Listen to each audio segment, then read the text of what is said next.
दुर्ग से खबर, जहां शिवनाथ नदी हादसा मामले में ढाबे के सीसीटीवी फुटेज से बड़ा खुलासा हुआ है। गाड़ी में 4 नहीं 5 लोग सवार थे, ये खुलासा हुआ है। शिवनाथ नदी में एक कार गिर गई, जिसके बाद पास में ही ढाबे में एक सीसीटीवी लगा था, जहां से फुटेज सामने आए हैं और उस फुटेज के आधार पर यह बड़ा खुलासा हुआ है कि गाड़ी में 4 लोग नहीं 5 लोग सवार थे। एसडीआरएफ ने शिवनाथ नदी में फिर छानबीन शुरू कर दी है। सुबह वाहन से 4 शव मिले थे। वाहन में युवक के साथ महिला और 3 बच्चियों के शव मिले थे। 11 वर्षीय बच्ची लापता है। गुंडरे देही निवासी बताई जा रही है। तामेश्वरी देशमुख के रूप में महिला की पहचान हुई है और ये सीसीटीवी की कुछ तस्वीरें भी हम आपको दिखा रहे हैं, जो पास में ही शिवनाथ नदी के पास में ही ढाबा लगा था, वहां पर ये तस्वीरें सीसीटीवी में कैद हुई हैं। एसडीआरएफ ने जहां शिवनाथ नदी में अब छानबीन शुरू कर दी है, एक शव लापता बताया जा रहा है। 1 बजे बोरसी निवासी ललित साहू अपनी बोलेरो वाहन जो कि भिलाई स्टील प्लांट में ठेके पर लगा हुआ था, उसका स्वयं ही ड्राइवरी करते थे और उस गाड़ी से स्वयं और एक महिला और उसकी 3 बच्चियों को लेकर नांदगांव की ओर से किसी ढाबे में खाना खाकर वापस बोरसी की ओर आ रहे थे। इसी दौरान पुलगांव का जो छोटा पुलिया है, जहां आने जाने पर लोगों को प्रतिबंधित है, उस पुलिया से वो मूवमेंट कर रहे थे, नदी क्रॉस कर रहे थे शिवनाथ नदी। गाड़ी अनियंत्रित होकर नीचे गिर गई, जिस पर से सभी की बॉडी वहीं डूब गई और उसको रात में ही कोशिश किया गया था एसडीआरएफ की टीम और पुलिस की टीम ने। तो दुर्ग का यह हादसा है, दर्दनाक हादसा है, जिसमें कई लोगों की जान चली गई है। 3 बच्चियों के शव मिल गए हैं।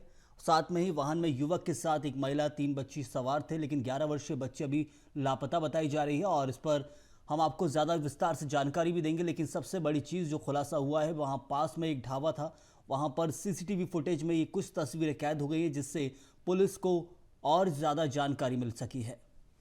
और ज़्यादा जानकारी अपन भी लेंगे सीधे अनुभूति ठाकुर दुर्ग से हमारी संवाददाता जुड़ी हुई हैं। अनुभूति, इस मामले को लेकर एसडीआरएफ भी लगातार सर्च ऑपरेशन चलाया है, उसके बाद पुलिस ने क्या कुछ कार्रवाई की है? 4 से 5 शव जो बताए गए थे, अब उसके बाद क्या कुछ कहना और पुलिस का?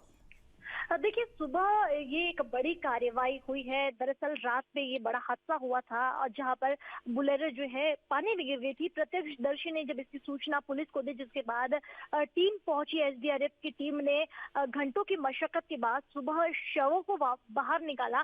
बुलेरो के भीतर से 4 शव मिले थे, जिसके बाद कहीं ना कहीं पुलिस की जो जांच है और वो तमाम जो कार्यवाही है वो पूरी मानी जा रही थी। लेकिन इस पूरे मामले में एक बड़ा और एक नया मोड़ तब आया जब ढाबे का सीसीटीवी फुटेज खंगाला गया। उस दौरान 5 लोग साथ में नजर आए।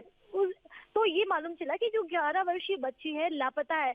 ये पहले माना जा रहा था कि गाड़ी में सिर्फ 4 लोग ही सवार थे, लेकिन ढाबे के फुटेज देखने के बाद ये मालूम पड़ा कि उस वाहन में 5 लोग सवार थे, जिसके बाद एक बार फिर से अब एसडीआरएफ की टीम को लगाया गया। इसके अलावा जो एनडीआरएफ की टीम है, अब कुछ ही देर में वो टीम भी पहुंच जाएगी और एक बार फिर से सर्च ऑपरेशन चलाया जाएगा।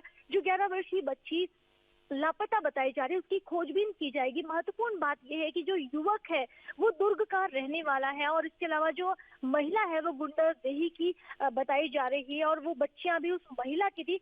अब ये बड़ा जांच का विषय है कि वो महिला जो है उस युवक के साथ क्यों दुर्ग आ रही थी, क्या वजह थी और किस तरह से हादसा हुआ। यह एक बड़ी लापरवाही प्रशासन की भी सामने आई है। देखिए, शिवनाथ नदी में 2 पुल बने हुए हैं, एक छोटा पुल बना हुआ है और एक बड़ा पुल।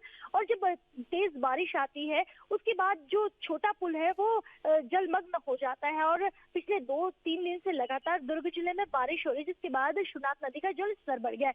ऐसे में जो छोटा पुल है उसे बंद कर दिया जाना चाहिए था, लेकिन प्रशासन ने अनदेखी की और ये एक बड़ा कारण माना जा सकता है हादसे का। फिलहाल पुलिस की जांच चल रही है और पुलिस की प्राथमिकता फिलहाल ये है और एसडीआरएफ, एनडीआरएफ की और जिला प्रशासन की कि सबसे पहले वो जो बच्ची है जो अभी तक लापता है उसकी खोजबीन की जाए और इसके लिए कुछ ही देर में एनडीआरएफ की टीम भी पहुंच जाएगी। जी, बहुत बहुत शुक्रिया आपका इस विस्तार से जानकारी के लिए। लेकिन सबसे बड़ी चीज जो एक प्रशासनिक लापरवाही भी इसमें उजागर हुई है कि आखिर कैसे वहां पर कुछ लोगों की जान चली गई है प्रशासनिक लापरवाही के चलते।